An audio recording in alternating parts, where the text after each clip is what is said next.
Selamat pagi Ibu Bapak dan Saudara yang dikasihi Tuhan. Sungguh bersyukur bisa berjumpa kembali pada pagi hari ini, Rabu 12 Januari 2022 dalam persekutuan renungan harian HKBP Resort Sutoyo. Sebelum mengisi hari ini dengan segala aktivitas, terlebih dahulu kita mengisi hati kita dengan firman Tuhan. Marilah kita berdoa. Damai sejahtera Allah yang melampaui segala akal dan pikiran, itulah yang menyertai hati Bapak, Ibu, dan Saudara sekalian di dalam Kristus Yesus Tuhan kita. Amin. Firman Tuhan bagi kita hari ini diambil dari kitab Yesaya pasal 38 ayatnya yang ke-17. Demikianlah sabda Allah. Sesungguhnya penderitaan yang pahit menjadi keselamatan bagiku.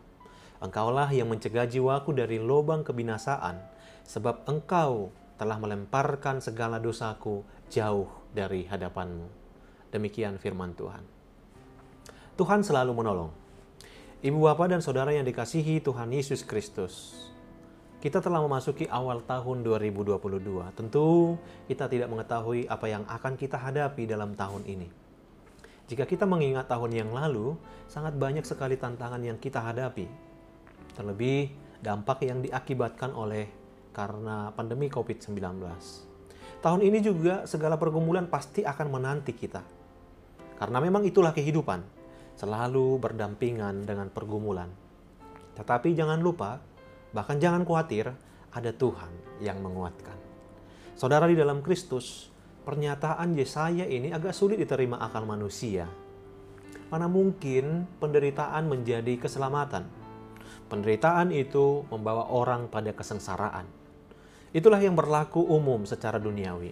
Namun, Yesaya memberikan jaminan bahwa di balik duka ada suka. Allah memiliki suatu tujuan di balik segala penderitaan. Allah menggunakan keadaan-keadaan untuk mengembangkan karakter kita. Bahkan Yesus memperingatkan kita bahwa kita akan menghadapi aneka masalah dan penderitaan di dunia. Yohanes 16 ayat 33 berkata, "Semuanya itu kukatakan kepadamu supaya kamu beroleh damai sejahtera dalam aku. Dalam dunia kamu menderita penganiayaan, tetapi kuatkanlah hatimu. Aku telah mengalahkan dunia." Jemaat Tuhan, tidak ada seorang pun yang kebal terhadap penderitaan atau terlindungi dari penderitaan. Dan tidak seorang pun yang akan menjalani kehidupan ini tanpa masalah.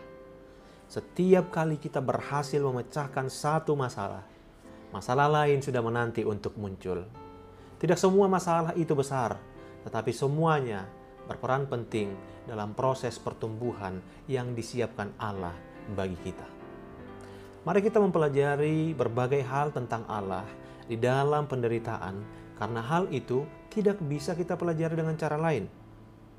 Allah tentu bisa saja mencegah agar Yusuf tidak masuk penjara, agar Daniel tidak dimasukkan dalam gua singa, agar Yeremia tidak dimasukkan ke dalam perigi, agar Paulus tidak mengalami karam kapal 3 kali, dan mencegah 3 pemuda Ibrani agar tidak dibuang dalam perapian yang menyala-nyala.